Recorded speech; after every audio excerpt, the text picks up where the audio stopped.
So I've done some reviews of The Man of Stahl, Man von Stein, von Stahl. Anyway, so I've already done my Superman reviews, but let's get to the box office, which is not exactly objective either. These are estimates. A lot of people need to note that these are estimates. We'll know in a few days if these are really the numbers. But let us get right to it.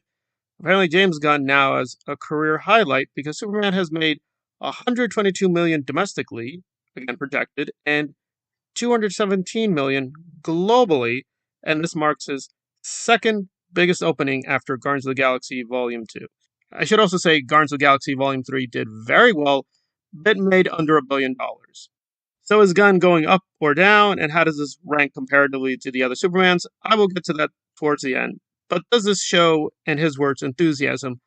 I think it is. I think it does show that at least a part of the DC fan base is clearly very elated with his direction. However, we should also note the literally last 4 to 5 films, which are technically under his stewardship, once he took over, all had very disappointing box office. So, yeah, I mean, this is a good sign that the Gunverse is off to a good start, but it still has a long way to go. Now, that said, this is a solid hit. However, my earlier estimate is ultimately Superman will make around 600 million. That may be a little too optimistic, but even if it falls short, it's not going to lose money, right? Given all the deals and behind the scenes, probably packages and all that, it will be profitable enough for DC. So don't cry for Warner Brothers. And let Gunn speak for himself. So he says, quote, I'm incredibly grateful for your enthusiasm and kind words over the past few days. We've had a lot of Super and Superman over the years, and I'm happy to have made a film that focuses on the man part of the equation. A kind person always looking out for those in need. I will say, though, that the trailers put out, I think, were deliberately deceptive. Does Superman have a lot of jokes? Oh, yes. It is a very funny film.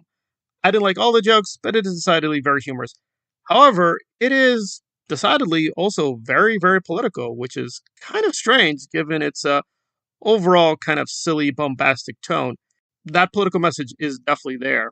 Now, the trailers did show that Superman was going to be intervening in these political battles, but I don't think people realize that is a major part of the story. That is very deeply in the story. So, if you are going to see Superman, and again, although I gave it a very critical rating, and I'm very critical of various aspects, I would have to say it is good enough for a movie ticket price, but you have to look at your own budget. Is it worth, say, Oppenheimer, where I paid like $27? No, it's not an Oppenheimer land. But if you can get it for like $8, $9 on a discount, I'd have to say, being honest, you're going to get your money's worth. It is a decent to good film if you just want a popcorn film. However, as a hardcore Superman fan, I can't lie and say I was disappointed. I did expect a little bit more. I was stunned. It was a lot better than I expected, but I don't know. I felt it was lacking in various ways. However, I'm clearly the minority. It is getting very good scores with Rotten Tomatoes and the fan ratings. However, it has been declining. So it had, with the fans, high 90s score, which was not going to stay there. Obviously, a lot of Snyder fans, a lot of critics were going to push that down. But the critics' score fell down, to be fair, much slower. So it started in the 90s, if you can believe that, and now it's in the low 80s. I think it'll drop off in the high 70s, probably 78, 79. I think it's a little too generous, but still, it does show that there is a minority of fans who are disappointed and dissatisfied, but the majority of fans and actual film goers, people willing to spend money on tickets, disagree. They are willing to give them a vote of confidence, at least the first weekend. And overall, Warner Brothers has had a pretty good year, right? It had Minecraft movie, which made a lot of money. It had Sinners, which also made a lot of money. Now, technically, Superman will make more money than Sinners, but Sinners had like $100 million at most for its budget. Superman at least is double the budget, so it has a bigger hurdle to overcome. Still, it may overcome it. It depends on longevity, depends how much of this audience is going to stick around for the next weekend. And again, it always surprises me, although I am a hardcore Superman fan, I did start off with Spider Man, to be honest. And I'm always stunned that Spider Man is by far way more lucrative. And again, I'm sort of elated, but I'm a little puzzled because growing up, yes, Spider Man comics always sold, but I had no idea cinematically it has translated very well. And people forget that the first Spider Man film did not debut in the summer. They actually put it in the spring. They had no confidence in Spider-Man, which I knew at the time was being stupid because I knew, like, listen, you may not know Spider-Man.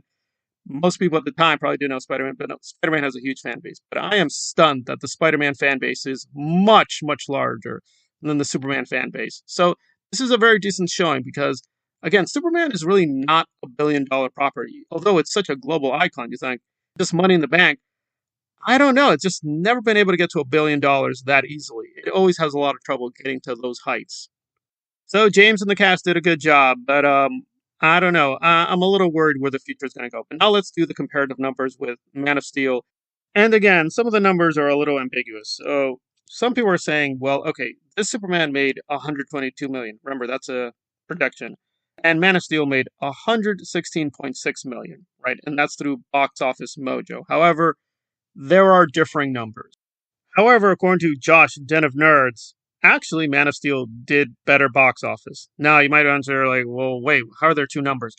Well, the way Josh explains it is they weren't counting previews back in the day, right? So previews, presumably, were discounted. That's how you have the lower number for Man of Steel.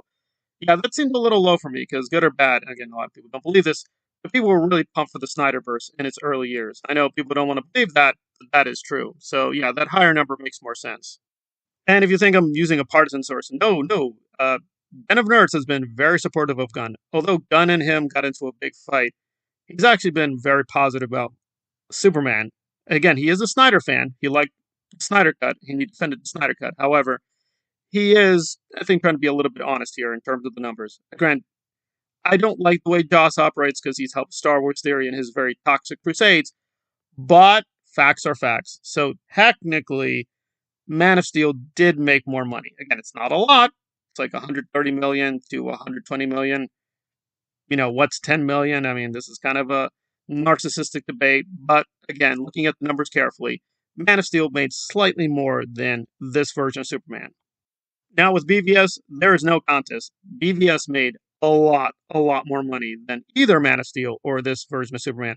However, we do have to consider that BVS is a weird case. Is that really a Superman film, or is it a Batman film, or is it both? Is it its own category?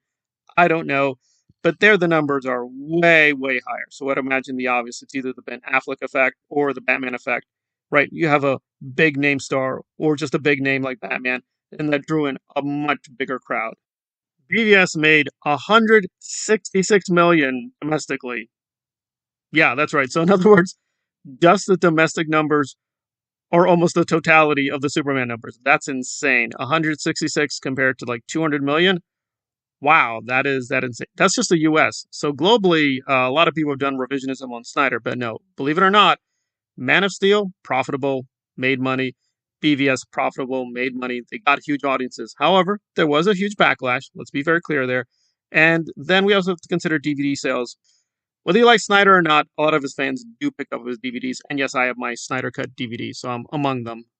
And again, these are estimates, right? So maybe a lot of gun people will turn out. Traditionally, however, it's Thursday, Friday, and Saturday where the money's made. So maybe some Sunday numbers will change things. Probably not. But even if that's true, it's probably going to only be a few million more. So it does look like Snyder is still the recent king of media regarding Superman. However, this is a very decent opening. It does show a lot of promise. So although Snyder technically has higher numbers, again, they're only slightly higher with Man of Steel. They are much higher for BVS.